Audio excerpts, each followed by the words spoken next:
Oh, Margie finally got a swallowtail kite. Great. And that hood is Lakewood Ranch, right? Just over the border. We have one that resides right above my pool that I love seeing. He flies every day when he comes back, but he's not back yet. Can't wait for those to come back. Yeah. Well, there were two over Celery Fields I heard from Andy Snyder. Yeah, I think they're starting to get here. I'll see them soon. Karen saw a hermit thrush at your feeder. He's a regular this Cool. week. But Wow. he's not singing. He's just eating. Maybe it's too early to sing. Must be. And he'll be gone. They don't hang out here in the summer. They go out to the forest. Although I don't know how much of his forest is left. It depends on I where heard he's. 40% of the trees are down in the Asheville area. Does that make sense to you? Well, yeah, and I read 17% in Buncombe County, which is my county. So it's hit and miss. You know, some areas are wiped out and other areas are fine. Well, somebody saw woodcocks in College Park, Maryland. Or heard them. I love woodcocks. Northern Shrikes. Right there in Colorado with our speaker, Jared. Hunting from yuccas. Oh, that's cool. Christine Hoffman saw swallowtail kites. Oh, nice. Oh, at the celery field, no less. Great. Yeah, there are two that are there this year, according to Andy. So I'm jealous that Christine saw them. Yeah.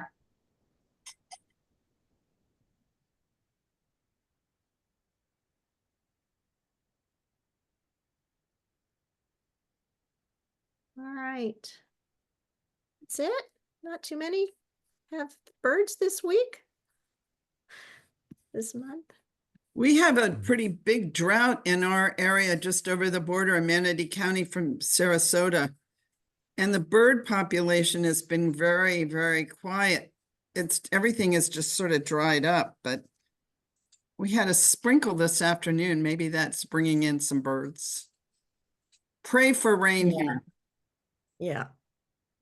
A lot of But places. not too much. A lot of places need rain. Actually, we could use a lot right now, but just not enough to flood. Right. Right? Somewhere below flooding and above drought. Exactly. All right. Well, it's getting quiet, so maybe we should just go ahead and start the meeting. So I will. There we go. Sarah. All right. Hi, everyone. I'm just going to cover a couple of, house cleaning issues. Just make sure you've updated your membership. If you don't want to do it through the online system, that's completely fine. You can just do it the same old way you used to do it and mail in a check or come into the Audubon and pay right there in the Audubon. So you can either do it the old-fashioned way or do it the new. If you are a more tech savvy person, you're welcome to do it through the online platform. Either way is completely fine. And then once that's up and running, that'll allow you to register early for events and everything. So we'll start moving some more behind the scenes stuff to that. You guys won't really notice anything different. It's just going to make it more seamless and allow us to offer you guys benefits for your membership. And that's really all there is on that. So just make sure you're getting in and renewing. We are going to have a volunteer appreciation event. So if you are a volunteer with us on March 27th from 2 to 4, we're working on some really amazing prizes for door prizes. We're going to do some fun bird trivia, maybe some native plant trivia games, and have a lot of fun prizes for everyone that comes. We'll have refreshments and some mingling so you can see everyone before they go home for the summer. So it'll be a really good time. I'm really looking forward to this event. I think our volunteers are so amazing with the amount of hours that they put in. And I love getting together with all of you. You're just so fun. What is up next? Oh, they moved the native plant class. So this, I think, is the 3rd or 4th in the series. I was supposed to be on April 12th. Pam needed to move that to April 19th. So if you're planning on attending, it's, I think the final one in the series, it will be April 19th instead of April 12th. So mark your calendars for that. And then the final thing is we are going to do Sarasota Audubon Day, which was a huge success. And thank you for everyone that came out to that. We probably had 400 to 500 people come out for that event, and it was so much fun. We're working on getting some more vendors out there. We'll have food trucks again. But we need some volunteers. And if you have any ideas of booths that we should do or activities we should do, please share them. You can send it to me or Kim or Andy, and we will try and incorporate those, because I'm always looking for ideas, and we just want to make it fun and successful for everyone, and maybe incorporate some local businesses into it as well, that can demonstrate what they do, as long as it aligns with what we're trying to do for Earth Day. So if you have any ideas of business partnerships for that, I would absolutely love that. All right. So Thanks, everyone. turn it over to Margie, and she can introduce our speaker. Oh, you know what? First, let me do the housekeeping in case there's anyone new. We've been doing this so long, I forget. We're doing this is a webinar, so you will be not be able to speak, but we have a Q&A at the bottom. So at the end of the talk, or during the talk, you can submit your question. We will answer them at the end. If you have any logistical questions, put them in the chat, but we prefer your questions for the speaker to go into Q&A. It's easier for us to keep track. So yeah, that's about it. Well, now you can take it away. All right. So I am thrilled to introduce to you all Jared Del Rosso, who's going to talk about the Lonesome Whippoorwill, the untold story of America's most iconic bird. And I just want to say I'm really thrilled that Jared could speak to us. I have a thing for swallowtail kites, and I have a thing for nightjars. And nightjars include whippoorwills, common nighthawks, and chuck-will's widows. And until this past little while, you could actually hear common nighthawks and chuck-will's widows right along Lakewood Ranch Boulevard, in just south of Lake Osprey. And unfortunately, development has probably chased them away. Anyway, I'm just so happy that we can have Jared to speak on this wonderful topic. And he's going to talk to us from a very unique point of view. With their famous songs and nocturnal lives, nightjars like eastern whippoorwills, common nighthawks, and chuck-will's widows are among the most iconic birds in the U.S. For centuries, they've shaped our songs, poetry, and literature. But despite their importance, nightjar numbers are declining, as I just said. Most birders know this, as it's becoming increasingly difficult to see and hear them. So based on his research for his in-progress book on whippoorwills, Jared will talk to us and take us behind the legend, lore, and lives of America's nightjars. He's a cultural sociologist, so he's going to give us some really unique perspectives on especially whippoorwills. So I also, I'm just, I have so much I want to say, it's not coming out quickly. So Jared wrote a great article, which is how I found him, for May 2024, an essay for Audubon magazine, the national magazine, on As the Whippoorwill's Chant Wanes, Cultural Loss Grows. And that was a really great article. And there's just not so much written about nightjars. There should be a lot more written because they're so cool. As Jared's agreeing with me, shaking his head there. You know, I encourage you all to read that article and also visit his website, lonesomewhippoorwill.com. And I'm also thrilled to report that Jared's got a book coming out with NYU Press about whippoorwills in American culture, which will appear in their Animals in Context series in 2025, 2026. That sounds very cool. And when Jared is not watching, observing, or reading about birds, he is a sociologist and educator at the University of Denver, and he's written two books. The most recent one is Denial: How We Hide, Ignore, and Explain Problems Away. I think I need help with explaining problems away. Anyway, without further ado, I'm thrilled to have Jared take it away. Thank you. That was a lovely introduction. I appreciate it. Let me get my slideshow up, and then I'll do a little bit of intro myself to tell you a little bit about this project before getting into the work. And I wholeheartedly agree on the need for more writing, thinking, talking about this amazing family of birds. They're one who have been better known in the past, as I think I'll show, better maybe integrated into the lives of people who've watched and observed the natural world, the environment, season changes, things like that. I'm a birder, I'm a sociologist, and this project represents kind of a new direction in my professional life to kind of think about the ways in which birds and this remarkable family of birds have really shaped human culture and shaped how we relate to the places we live, the culture we live in, and especially also birds. I'm happy to say my favorite bird is the common nighthawk. At this point of the year here in Colorado, I start counting down the days until they arrive, which is in late May. So I still have some time before they come back.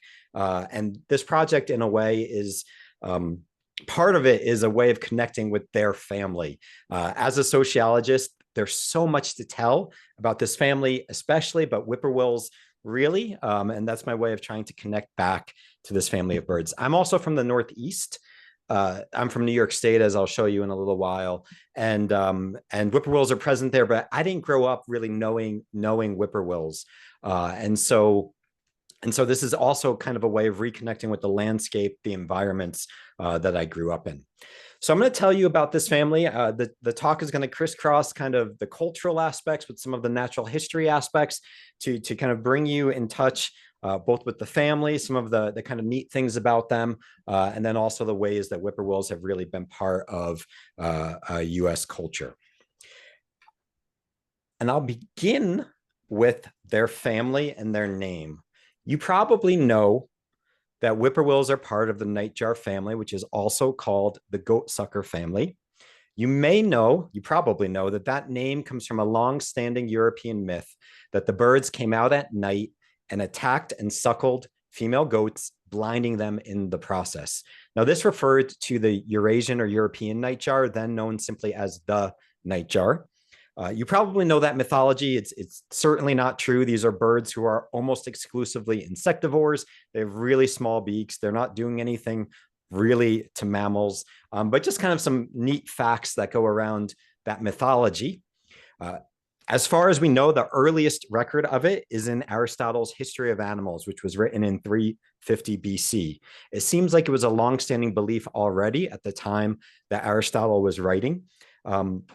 And kind of interestingly, the goat is not the only domestic animal or domestic mammal that nightjars have an association with.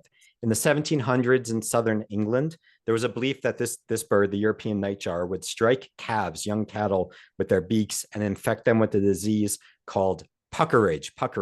And the birds were sometimes referred to as puckerage.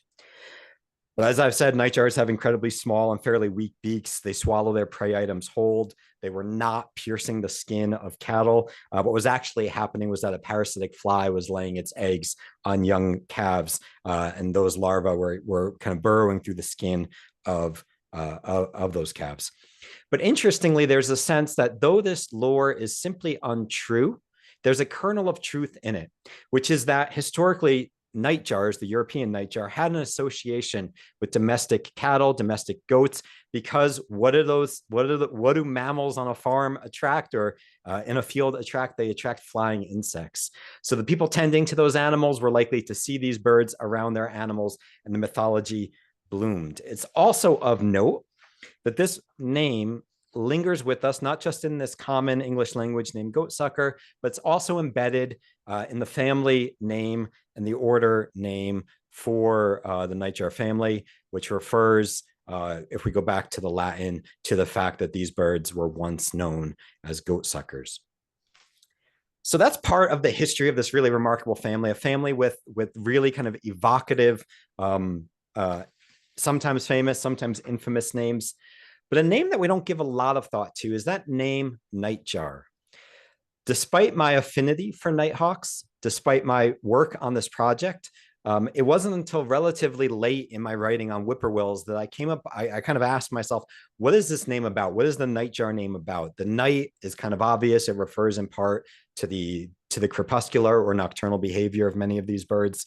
But that word jar is curious. For the longest time, I thought it simply referred to, and this was really a stretch, this was me trying to make sense of this, to the kind of earthen bowl-like shape, inverted, of a nightjar on the ground.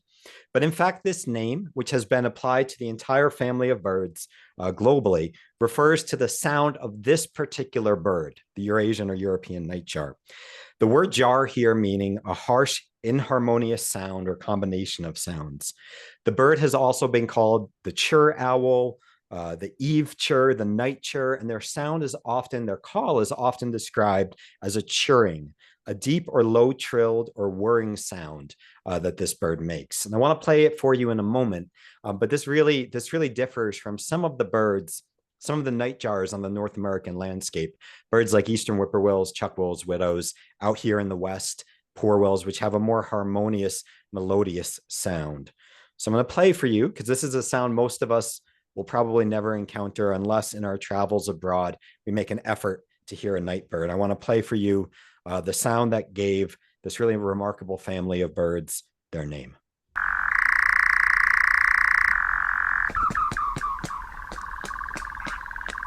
Wow. A really odd, again, insect-like trill or mechanical trilling-like call.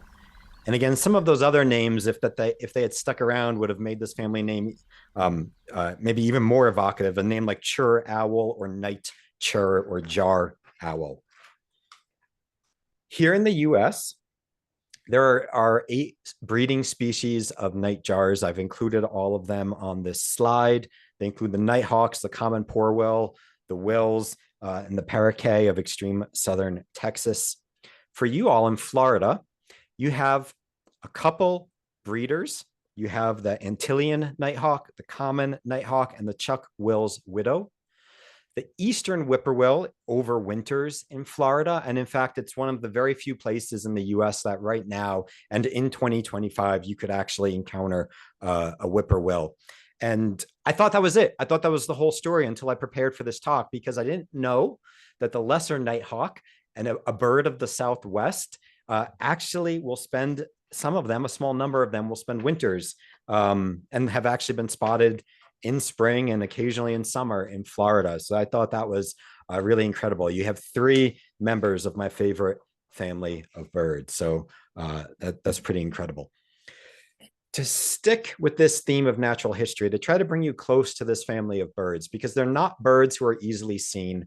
They're not birds who are well known, even among birders. It kind of takes there's like a high kind of cost of entry to getting to know a nightjar. You have to spend a lot of time outside at dawn and dusk, and maybe overnight. You have to find them. This is a family of birds who are declining, so that's increasingly difficult. And often you can only really hear these birds. They're mostly better known through songs, especially the birds on the right-hand side of this slide, the poor-wills, the wills, the parakeet.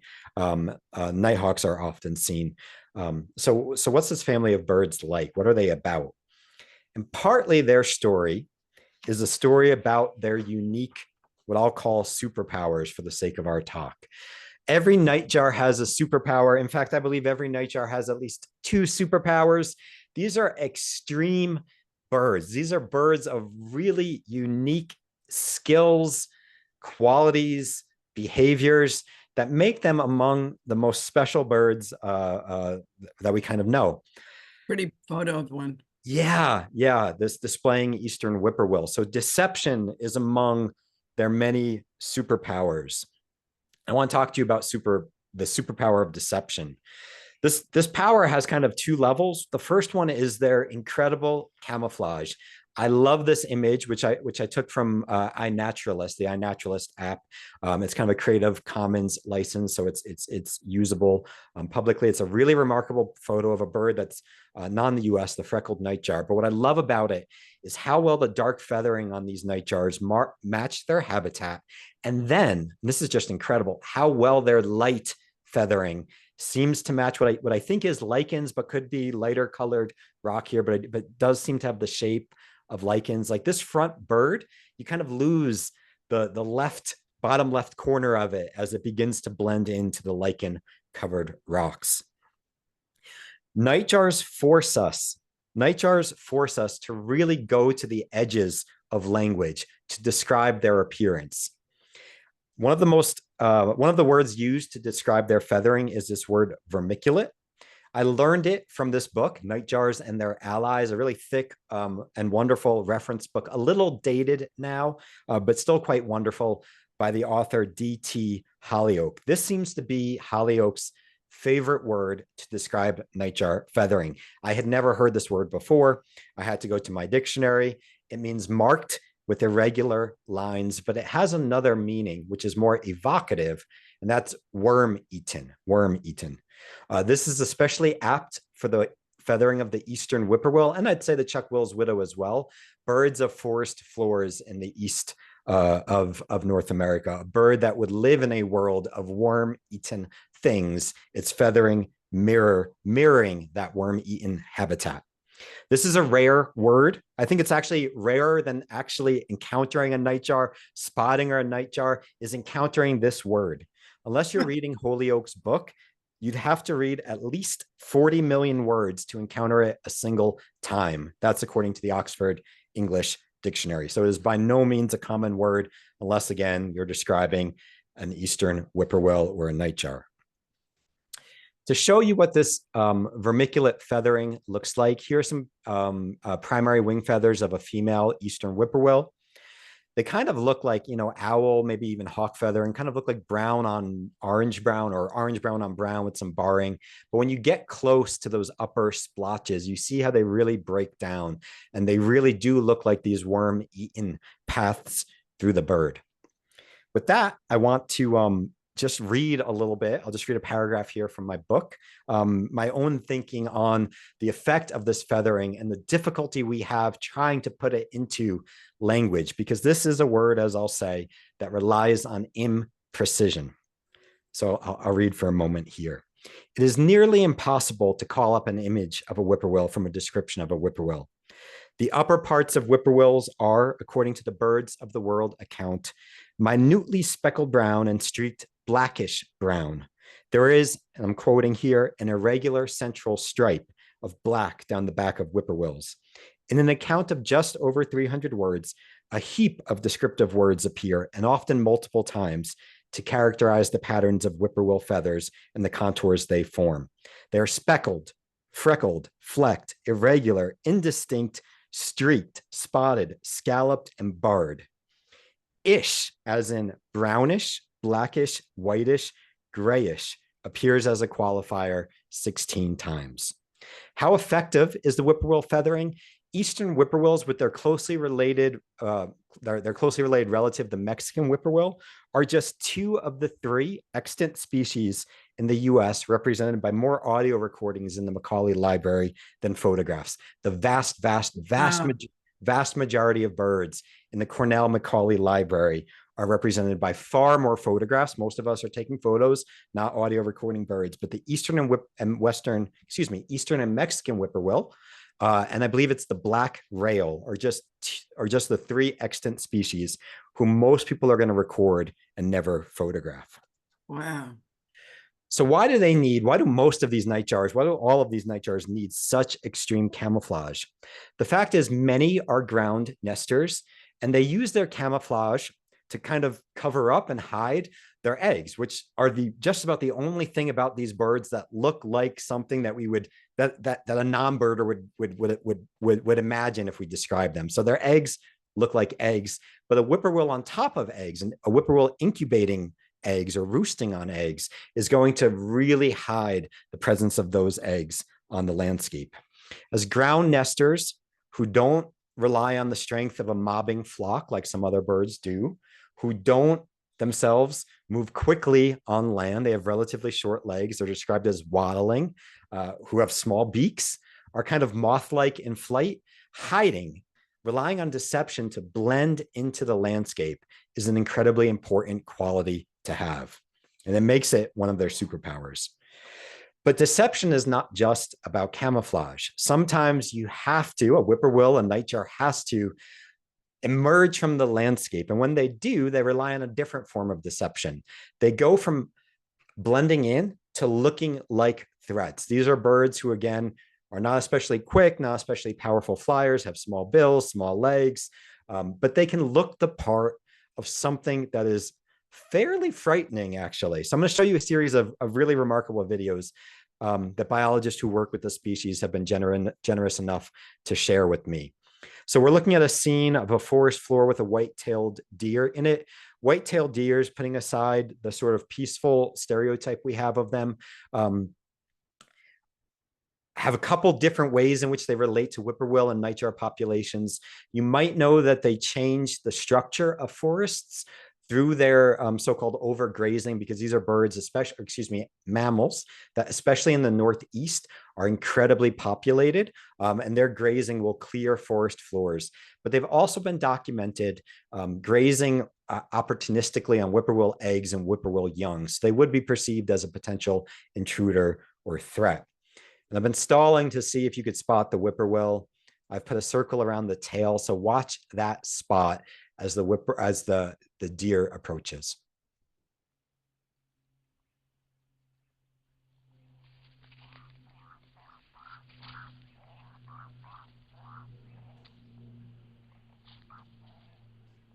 The deer looks curious more than anything else, but what this bird is doing is its threat display. It's opening its wings wide, it's flailing its tail, it's flying in the face of this deer in hopes of getting it to move on.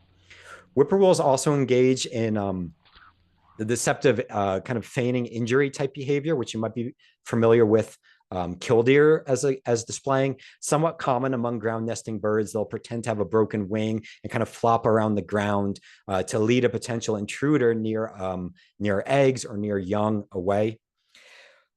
But what I find most remarkable is the ways that these birds can look fully like a threat. And from a very young age, nightjar young can do things like lunge as threats. It's a remarkably brave behavior. They will open what are enormous gapes. These birds can open their mouth incredibly large to catch their prey and swallow it whole, these large insects that they swallow. They will lunge, they will open and snap their bills, and they will hiss. So here we have a common nighthawk, a roof nesting common nighthawk as part of Gretchen Newberry's research.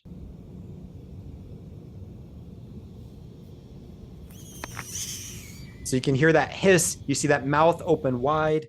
Here's a common whippoorwill out in Montana as part of Kate Stone's research. You see it moving back and forth. You see that almost dragon-like face.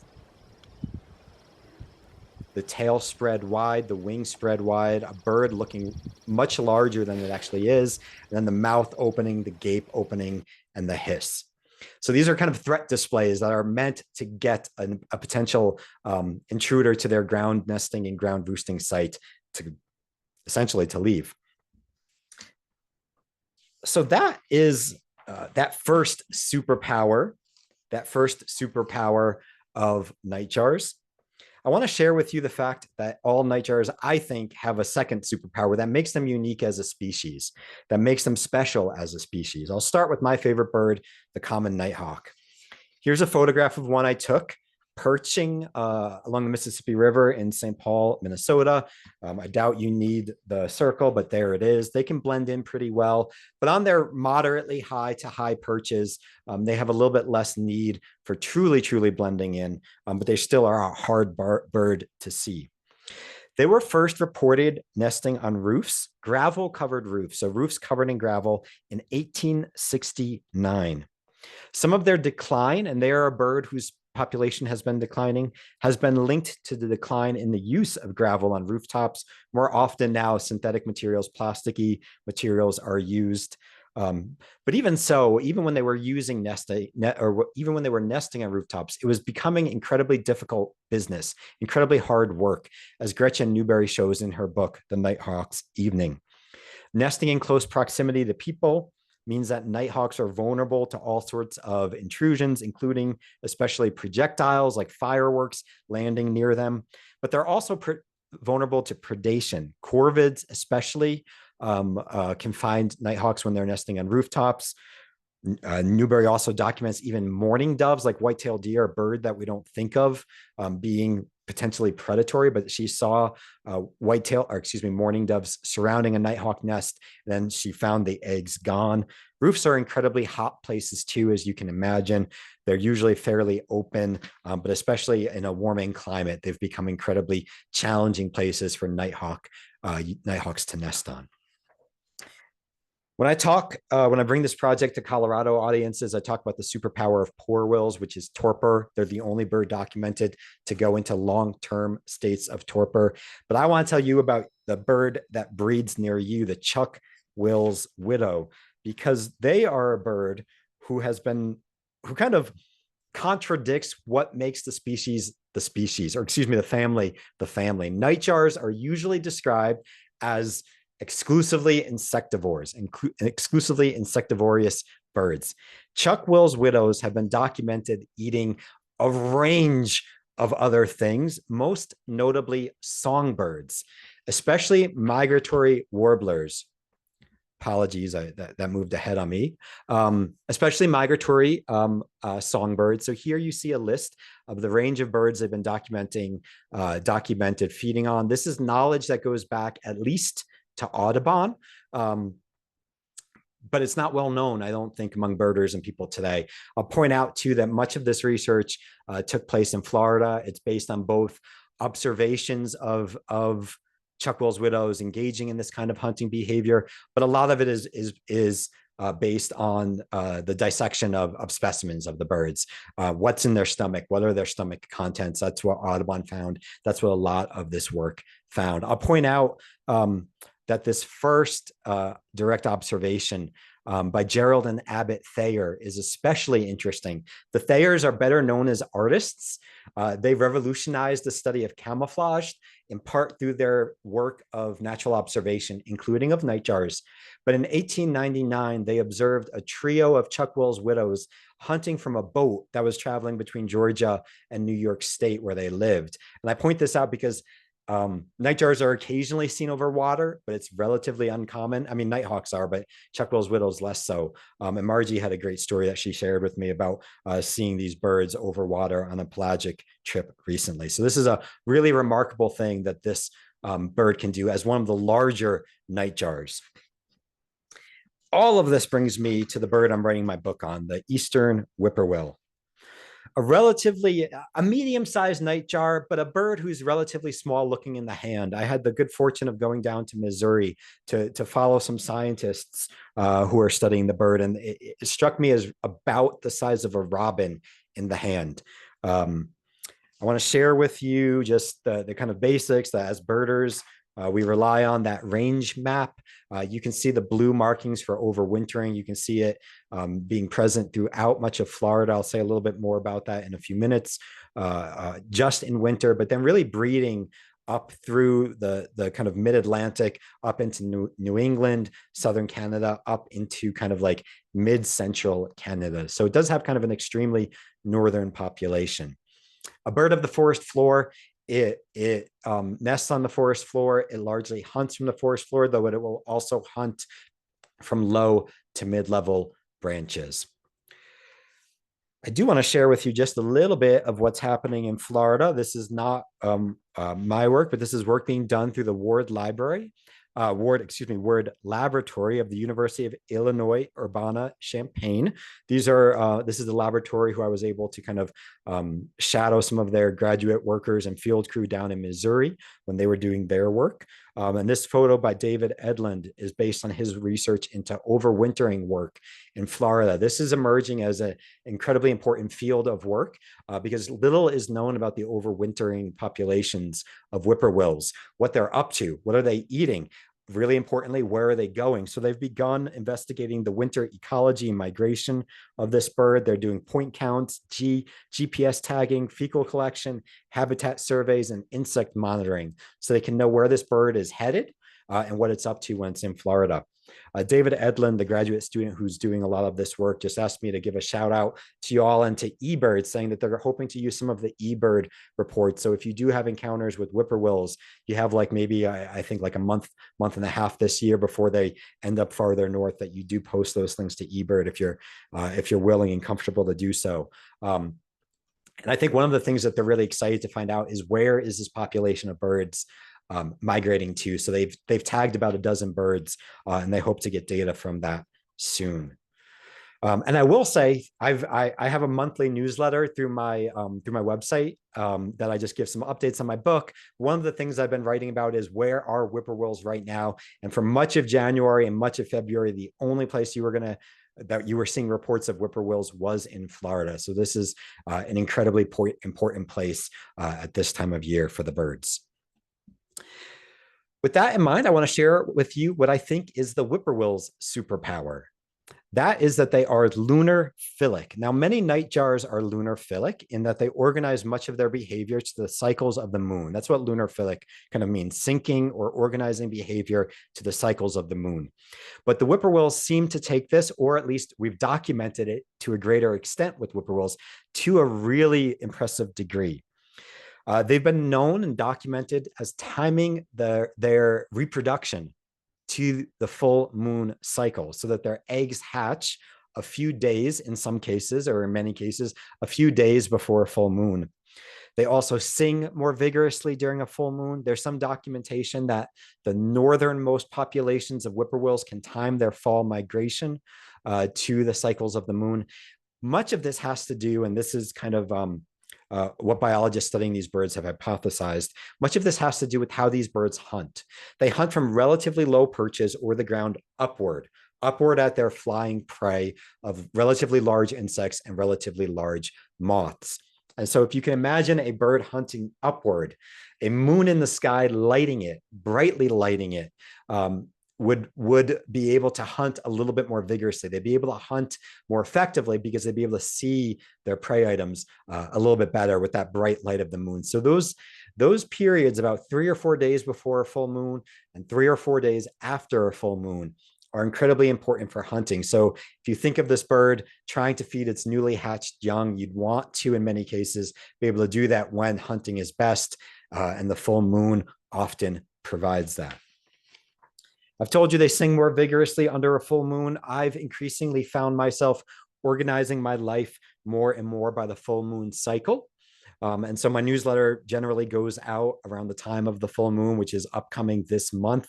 My birding in May, actually late April through June, when I'm chasing around whippoorwills and nighthawks, trying to hear them, trying to see them, is organized around moonrise, moonset, moon cycles. So it's an incredible thing to just kind of live your life in a very different way because of this bird. And my trip to Missouri, where I photographed this full moon, was also timed to get that good singing. And I'll play for you now the song of the whippoorwill, which I took that recording down in Missouri, where the birds were everywhere. You couldn't not hear them around this full moon, which was a really reassuring and happy thing for me amid species decline. But it's a famous song. I'd argue it's arguably one of the most famous bird songs in the US. It's the song that's inspired country singers, poets, writers. It's the song that I'll show you in a little while has inspired ordinary Americans to really relate to this bird in a lot of important ways. So let me play that for you now if you haven't heard a whippoorwill.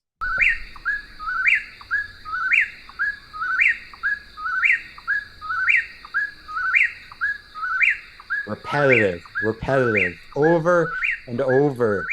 Generally speaking, described as having three parts. And you can hear that. It's reflected in the name Whippoorwill.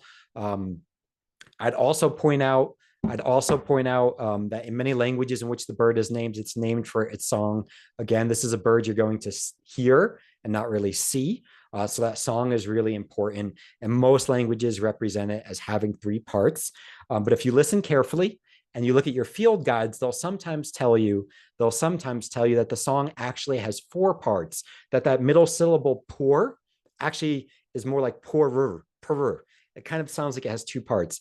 And in fact, if you slow the song down to about half speed, you can actually hear that middle syllable of poor actually sounds like poorer. And indeed, the song, when we listen really carefully and slow it down for our ears, actually is better represented as having five parts, which is just kind of a neat little factoid about their song. All of that brings me to the cultural dimensions, because it's that song and its presence on the landscape that has made this bird, or given this bird, its iconic status in US culture historically. A lot of that has to do, or at least a good part of that has to do, with the first whippoorwill of the year. If you are a birder, perhaps you are in the habit of listing and noting and even sharing with others your first of the year or your first of the season. Particularly around January 1st, a lot of birders will go out and really make sure that they get their first of the year type birds. Waiting for whippoorwills to return in spring and then sharing news of the return of whippoorwills was once incredibly important. I want to share with you why that would have been. And again, I'm going to read a little bit from the draft of my book. About one of these people who was waiting for whippoorwills, sharing news about whippoorwills, and kind of thinking what place they had on the landscape. All right. This letter was written by Thomas Jefferson to his daughter Mary. So I'm going to read to you what I've written about this. Before he was the third president of the United States, Thomas Jefferson spent much of the spring and summer of 1790 in New York City, then the capital of a young U.S. He went there as the country's first Secretary of State.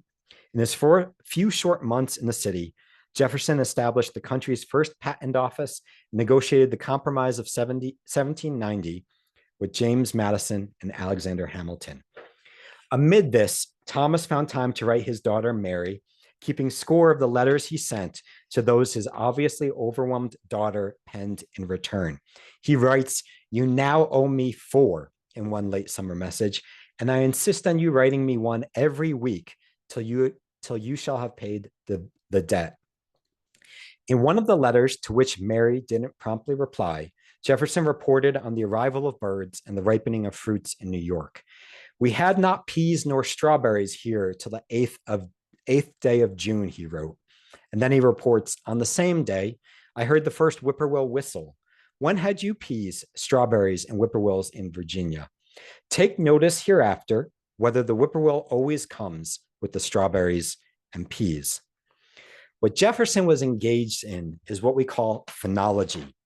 It's a sort of half science, half art or craft study of climactic and biological changes, a sort of careful watching of the natural world so that we can observe what changes follow what other changes.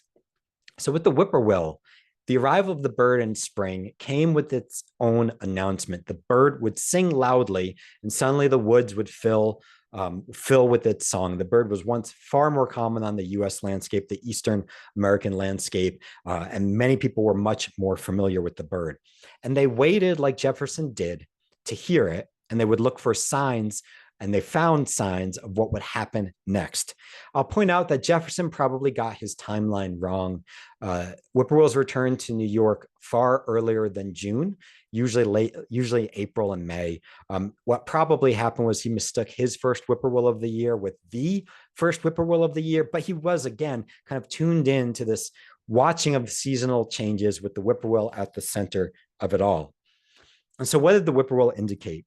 It was an important indicator of season changes, the change from winter to spring. There was a long-standing belief that the first whippoorwill's call ended the threat of frost, that there would no longer be a threat of frost when you heard the first whippoorwill sing.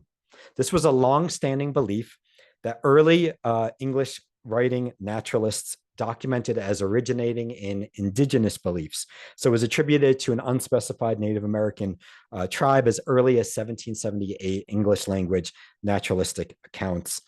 It was also linked to other important seasonal changes. With the ending of frost, it meant that it was time to plant tender crops like corn and beans. I'm not sure that frosts are something that maybe you all worry about with Florida gardening, but here in Colorado, trying to predict the end of frost is incredibly important. It can vary from mid-April to like late May. It's highly unpredictable. No bird really predicts it except maybe the common nighthawk. But in any case, waiting for the first whippoorwill meant waiting for the end of frost. And when you heard it, you could get out there, you could plant corn and beans. Other changes also followed. It was a long-standing belief that it was time to walk barefoot when you heard the first whippoorwill's call because the ground would have warmed up enough. Again, attributed to indigenous beliefs. It would take a different form over the decades. It would come to be associated with children playing outdoors barefoot. With this in mind, with the central place in the changing of seasons, American communities were often waiting and listening for whippoorwills, and then they were sharing news of the first whippoorwill song in local papers. So here you have one example from a Lenore newspaper in North Carolina, the Lenore Topic, reporting on the arrival of whippoorwills in April of 1886, noting that this is a sign that spring is opened and it is time to go barefooted. You read on this another important seasonal change. You can turn your cows out to pasture next Monday. In some places, indeed, the song of the first whippoorwill was a good measure of when you could send your cows out to pasture to graze. This is a habit, or this is, a kind of a community ritual, this waiting and listening and sharing and reporting on whippoorwills that was widespread in the late 1800s, early 1900s. It kind of peaks in the early 1900s, 1940s. It's an incredibly common activity and incredibly common showing up in newspapers, and it begins to decline with suburbanization in the 1950s. And the last place where I really find an American community waiting to share news of whippoorwills is Logan, Ohio, where into the 1970s, a trio of journalists would share community-based news, things like you're reading up here, people coming, people going from an increasingly suburban community. But amid that, Mrs. Viola Wagner heard the first whippoorwill Tuesday evening, April 22nd. I've never been to Logan, Ohio, but it has a special place in my heart because Logan was also home to the Wheaton Club, the Wheaton Club. It was a naturalist club, all men's naturalist club that in the 1960s held a whippoorwill derby, which was an event where people would get together, members of the club would get together. They'd look at things like what was the weather, what time of year was it. I assume they would take into account the rising and setting of the moon, and they would make like friendly wagers on when the first whippoorwill would sing that evening. And so the whippoorwill song would bring this group together. They'd wait, they'd go out, and they'd see who got the closest prediction of when the first whippoorwill would sing.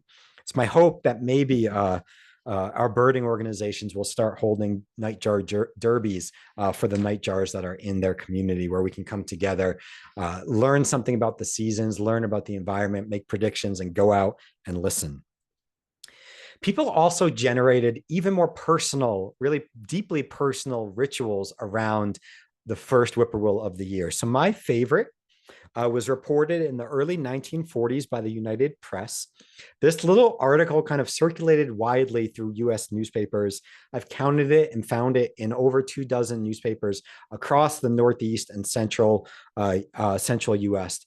It features a man named R.H. Griggs, sometimes referred to by his friends as Uncle Rip of DeKalb County, Alabama, who'd get 2 haircuts a year, one with the song of the first whippoorwill in spring. So this piece circulated in American newspapers. For its time, it kind of went viral because of this little bit of Americana that it was circulating. But Griggs isn't the only one to organize his calendar around whippoorwills. In addition to these seasonal indicators, I've read of some families saying it was time to stop collecting firewood when you heard the first whippoorwill song. So people have all kinds of smaller rituals around the bird. It was also an important part of lore and superstition was the first whippoorwill. It was a part of folk medicine. So there was a belief that if you did 3 somersaults or you flipped over 3 times when you heard the first whippoorwill of the year sing, you wouldn't have back pain all year long. I can only imagine that the people who were confident enough in their athleticism, their fitness, and their back to roll or flip 3 times on the still thawing ground were not likely to experience back pain throughout the year. There was also a belief that you could guarantee wealth for the year if you shook your wallet 3 times, or you shook your pocketbook 3 times, or you simply had money on you when you heard the first whippoorwill of the year. It was a sign that you would have wealth all year. I'll point out that this belief was related to the common cuckoo in Europe. Many of these beliefs were kind of brought over from basically from the culture of European birds and then applied to whippoorwills. Also, the bird was an important predictor of life, love, and death. With a song that could be easily counted, that was highly familiar, that most people of the time knew, your first whippoorwill of the year, the number of times it sang would indicate either how many years you had left to live, or if you were single, how many years till your marriage. So there was this long-standing belief that if you counted those calls, it was an important indicator of life or love. I will point out that this only applies to the first whippoorwill of the year. After that, the whippoorwill was a bird around whom there was a lot of anxiety and fear. A whippoorwill singing from outside a bedroom or on the front steps of a house was generally an ill omen. This was a widespread belief both among Native Americans and European Americans. It was a belief that it would either be an indicator of impending illness or death in the household. So there was a lot of like anxiety around birds in the nightjar family, night birds more generally, that apply to the whippoorwill. That is where the bird once was. So this is kind of some of the belief and mythology surrounding the bird from the 1700s, 1800s, early 1900s. But what has happened over the last several centuries is the widespread species decline of birds in the nightjar family. Many families of birds are experiencing declines. Generally, we're finding that birds who are a little more niche, they rely on a particular food source, they rely on a particular habitat, are experiencing more precipitous declines, nightjars among them. So here's a little bit of data around nightjar population. So what you have here on this map is an indication of the widespread decline coming from breeding bird surveys that have been conducted over the last 60 years. The vast majority of states and Canadian provinces where the bird breeds are experiencing declines as estimated by breeding bird surveys. There's an estimated 2.76 annual decline, which has amounted to an almost 70% decline in whippoorwill populations since 1970. The causes are multiple and being studied right now. There's a lot of really great nightjar research going on. If you're interested, check out the Global Nightjar Network, who's doing a lot, who kind of collects the people who are doing a lot of this really terrific work. But things like habitat loss, particularly among the East Coast, prey decline, particularly across their entire range, are two of the biggest causes probably of population decline. Some amount of mortality from predation by medium-sized predators like raccoons or coyotes, or even car strikes as well, could be an indicator or could be a contributor to species decline. The data that we have comes from these breeding bird surveys. These aren't specifically developed to survey nightjar populations because of their singing at dawn and overnight. So these are estimates, but something else to keep in mind is that these declines were being documented actually much earlier than the 1960s. So an article from 1925 in the Wilson Bulletin by E.D. Nauman documents the decline of whippoorwills in southern Iowa. Nauman noted that robin populations had remarkably increased while whippoorwill populations had declined almost kind of in complete opposition. Nauman was indicating or finding that the loss of habitat, clearing fields for timber, clearing fields for pastures was contributing to these declines. In the 1950s, Lucy Templeton, a journalist in Tennessee who kept this really popular column, A Country Calendar, for most of the first half of the 20th century. This is really remarkable writing. You know, go look up Lucy Templeton's career to see kind of how remarkable it really was. But in 1954, for the first time, Templeton documented that whippoorwills had not returned to the community that she lived in west of Knoxville, Tennessee. She blamed suburban development and the clearing of thickets where the species had historically nested. So we're seeing these declines throughout the 1900s, continuing into the early 20th century. And we're seeing too how people relate to these declines. So if you go online, you'll find that when the American Bird Conservancy shared a recording of a whippoorwill singing, a number of the most upvoted responses had to do with the loss of whippoorwills. People writing, "This made me want to cry. I've got nostalgia from when my great-grandparents lived on their farm and we'd sit and listen to them at night." Someone else writing, "When I was a kid, I fell asleep to the sound every night. Then suddenly I never heard one again." Our poets are taking notice. So this wonderful poem, Upon My Return to Appalachia by Gabriel Dunsmith, opens with these lines: "There will be no sorghum in the valleys, no crawdads or whippoorwills in their hidden places, nor those stout beams of chestnut lining my grandparents' fence." And Dunsmith mixes declines of birds and ecological changes with social changes, familial losses, in this really lovely poem. I want to close and then field your questions. So I'm happy to answer whatever questions you have. I want to close with just a little bit more writing from my book, documenting my own encounters with whippoorwill in the place where I grew up, New York State, to give you a sense of why I'm writing this book and what my connection to this family of birds is. So I'm going to just read a few minutes from my book. The road led nowhere, and that was the point, that this dead end at a marsh, this murky edge to a state forest might sing.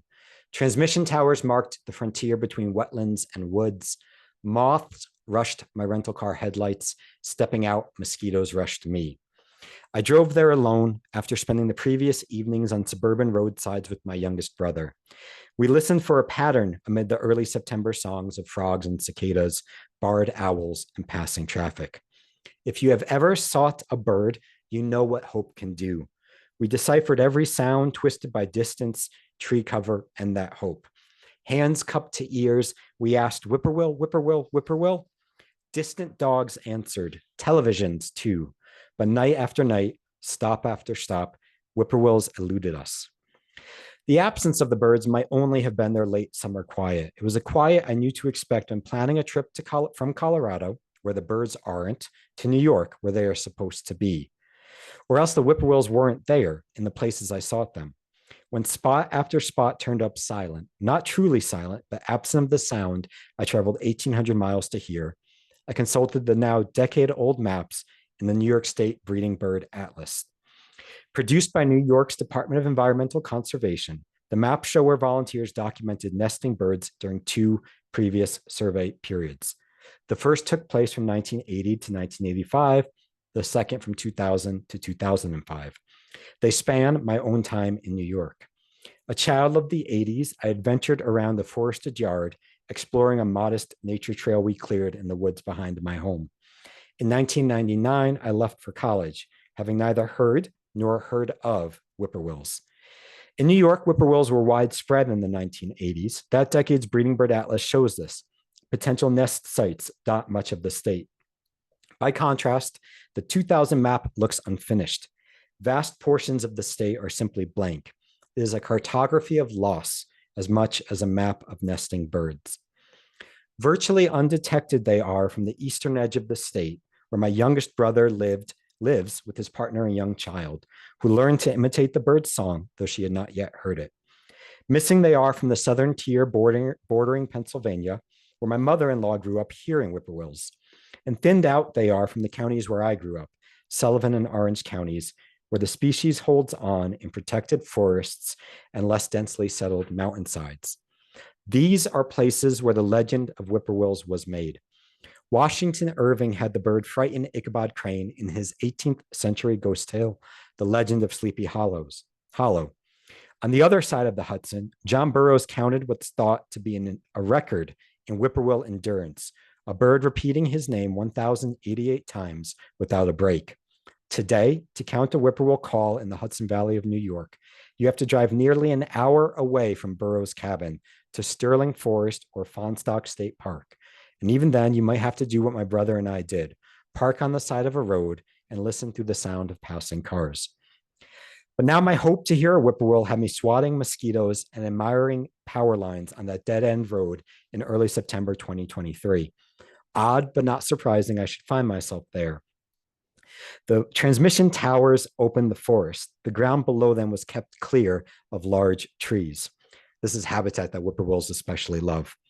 And what was I so stubbornly chasing? Not a life bird. Over the past decade, I had heard whippoorwills while birding in New York, but these were songs sung briefly, muffled by distance and the churring of traffic. They often ended with doubt. Was that indeed a whippoorwill? Had others heard what I heard?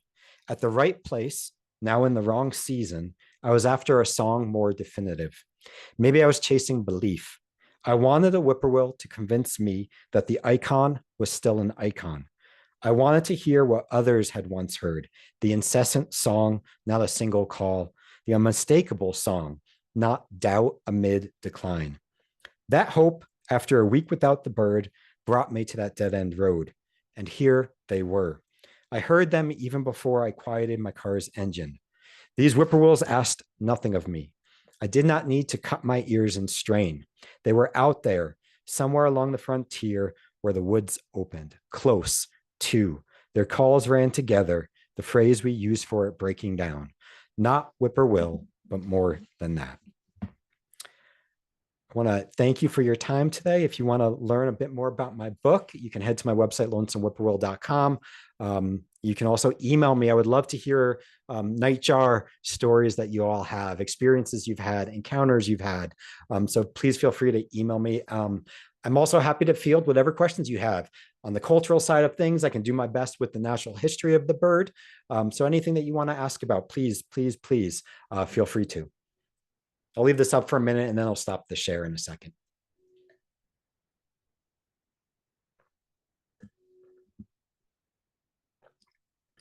All right. Thank you all. Jared, this is really great. Thank you. Thank you so much. And I love how you so carefully wove in the importance of our memories of them. And when I realized that I've never seen a whippoorwill, but I heard one on Cape Cod, and it's so memorable. Actually, all of their calls are very, very memorable. I was actually just remembering I used to sit on the deck of my grandparents' house and listen to them in Chattanooga. They lived on a mountain in the woods. And I was remembering as a kid, I'm like, oh yeah, I used to sit there with Papa and listen to that. Never saw one, but I always heard them. That's what you hear from, for a couple different reasons. That's what you hear a lot, like a childhood memory, grandparents, patios, being outside at night. And partially, I think that comes from, as kids being just outside, being a little more free. But also, one of the things that people also share is, and now over the last, however many decades it is, just not encountering the bird in the same way. And that's one of the kind of, nostalgia is always a bittersweet emotion, but that's what makes it especially painful around this bird. What from my experience, what I'm thinking a lot about is that they weren't part of my childhood, even though I grew up in their breeding range. I don't know that they were in the woods behind my home, but maybe I was just not out there.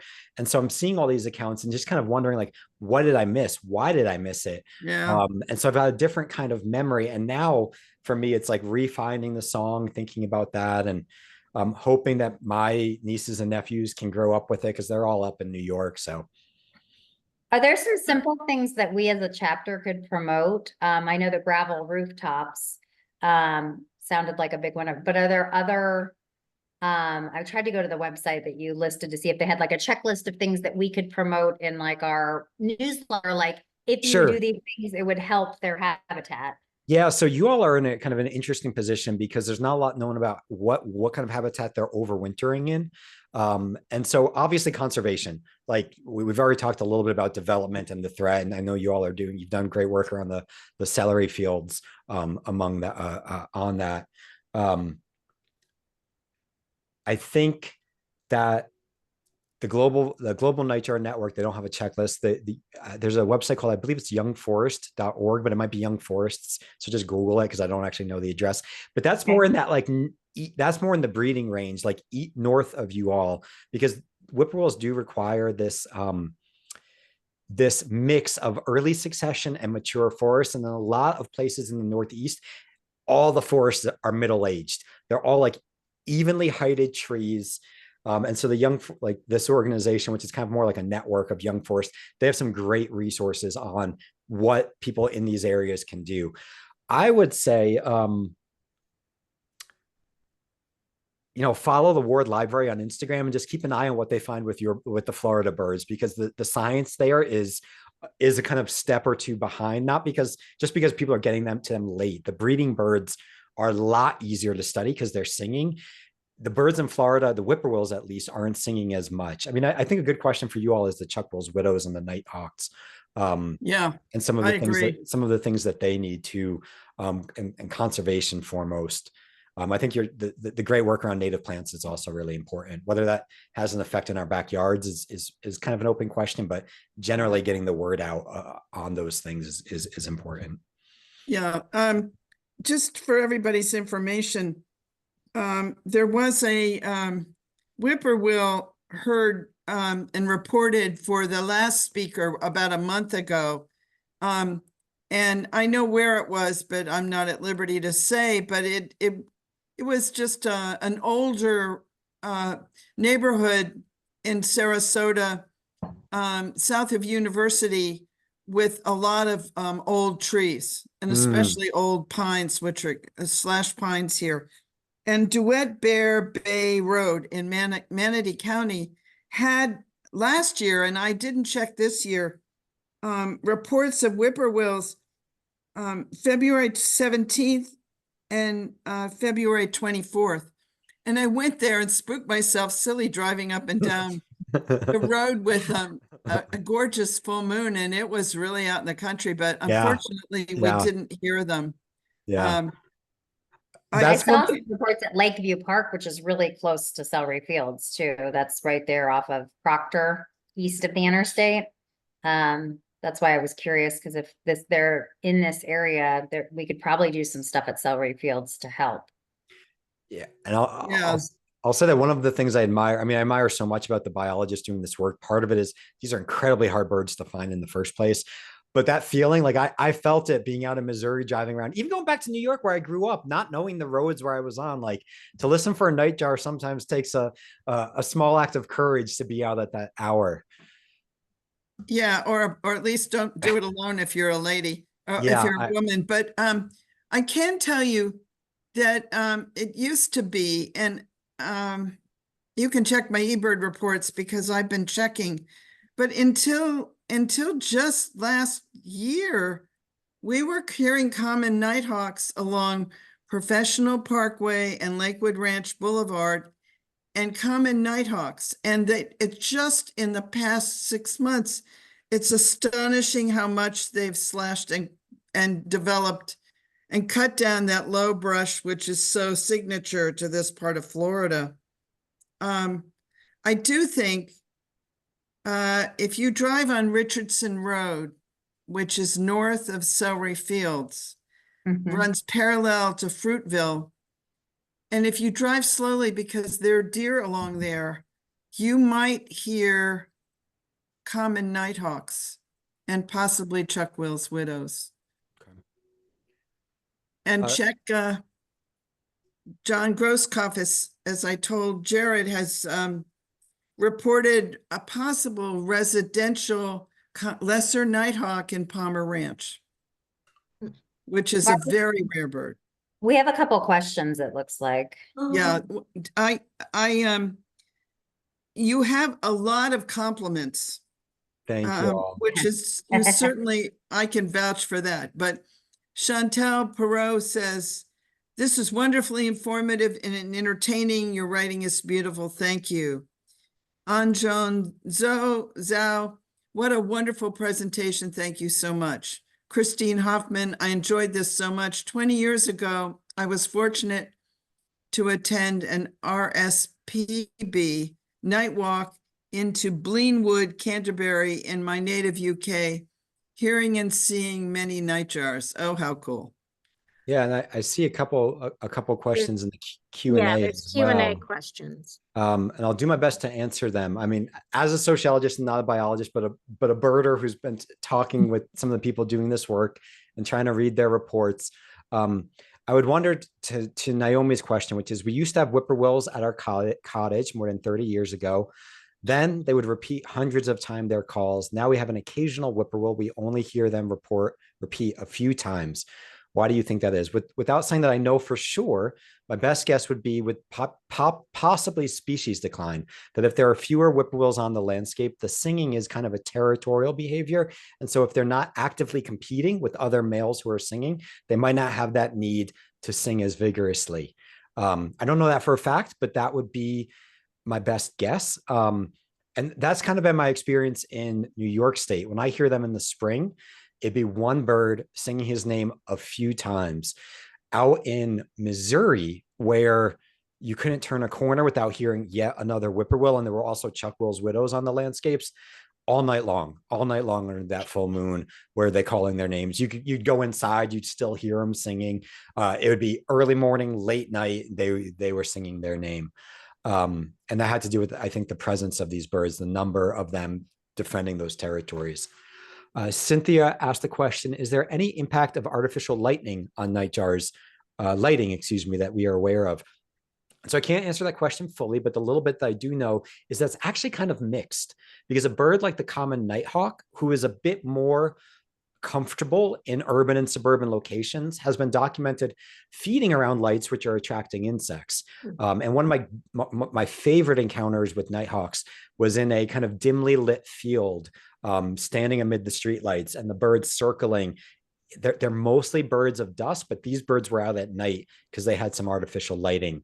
There's actually a study that just came out about the European nightjar, and I'll be honest, I've only read the Facebook blurb by the Global Nightjar Network, not the study itself, but they found that the European nightjar was actually using distant light pollution to orient towards its prey. So these were not urban birds, but they had some light pollution that was helping them feed. What I know, the little I know about whippoorwills, though, is that they tend to avoid lit areas during migration. So the fact that we're lighting so much might be causing them to take routes that they are perhaps not normally taking, or maybe going out of their way. So because the places I can think of that they've passed through here are dark. Yeah, yeah, with yeah. very little street lights. And it really might vary species to species about how they use. Yeah. Because I'll tell you, in Denver, the poor-will, which is very similar to the whippoorwill, you will see them in urban and suburban. You will see them in the middle of Denver. Like, I have a friend who sent me a picture of one on a paved city street, because they land, they go into torpor overnight, and then they do what they can, and then they leave. They can handle urban and suburban situations a lot better than whippoorwills can. They don't breed. I think one of the things to note is, if you're trying to listen for them in the area, I do notice that full moon, the Chuck-will's widows, you're right, when I would hear them, they were much more vocal and long calling around the full moon. So yeah, kind of magic. Yeah, it really is. You're getting so many acknowledgments. Jenny Cherry says, she arrived late, but what you said was amazing, what she heard. Your writing style, your storytelling, the history around this bird was incredible. I had no idea. You paint the bird so well. I've never heard one. I've never seen one, but heard one in the Canadian version of Anne of Green Gables.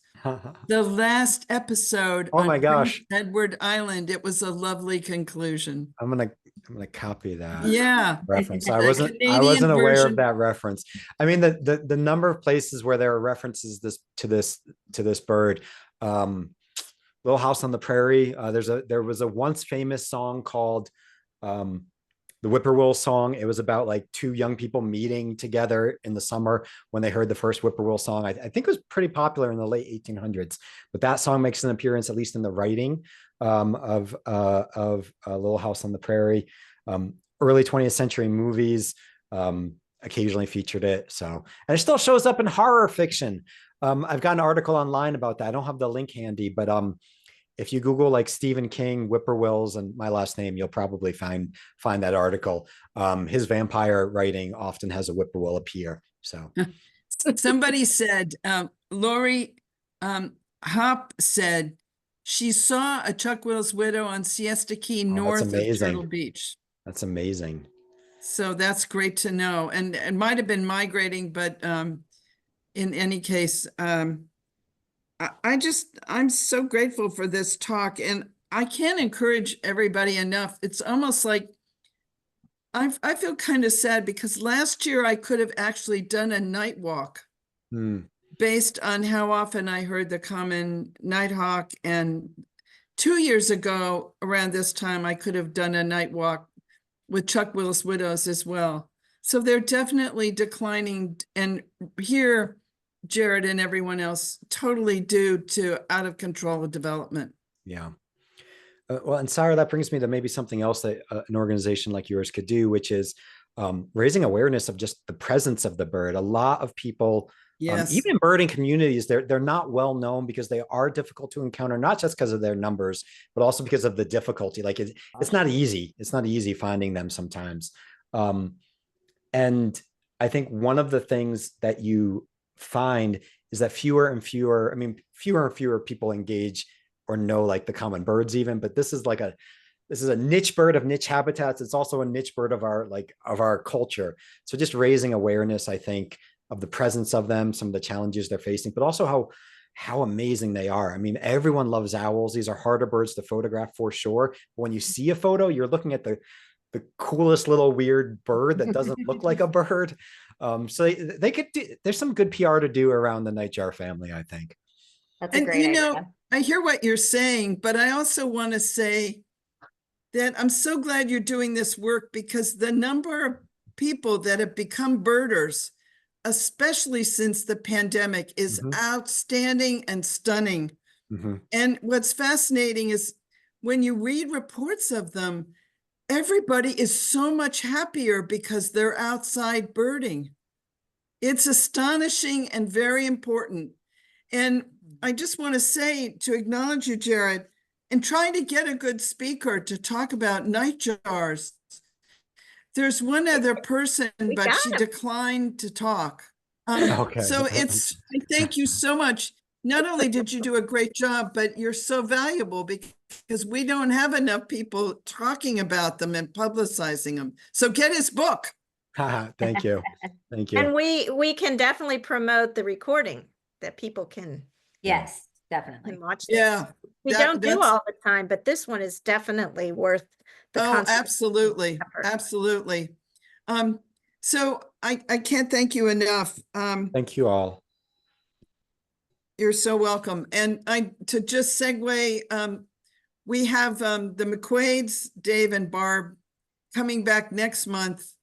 Not quite sure what they will be speaking about, but there are annual speakers and the sort of literally the top rated birders in the United States for all the work they do. Oh, somebody also just added by way in comments, Marjorie Keenan Rawlings' book of stories, When the Whippoorwill. I don't know what the rest of this. Oh, And Kathy. I'm trying to get my hands. That's a hard book to come by.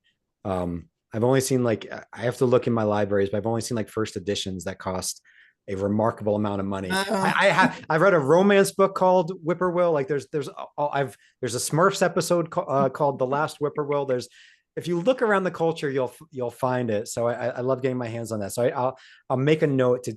Oh, you do. I'd love to. I'm gonna have to look again to see if my library can get me a Kathy copy. Paris has a copy. Maybe Kathy, if you Yeah. can contact me, I can contact Jared and we can figure out something. Oh. I don't know if that would work for you, Kathy, but thank you. Thank you all. I appreciate your time. Go look for Thank some you so much. go look for some nightjars under this full moon. Yeah, and check my eBird report because I'm going to go out and listen tonight. Great. You've Great. inspired me even tonight. Well, drop me an email if you hear I will. them. Thank you all. Thank you right. all. Thanks, Thank you. everyone. Thank you. Bye. Good night. Good night.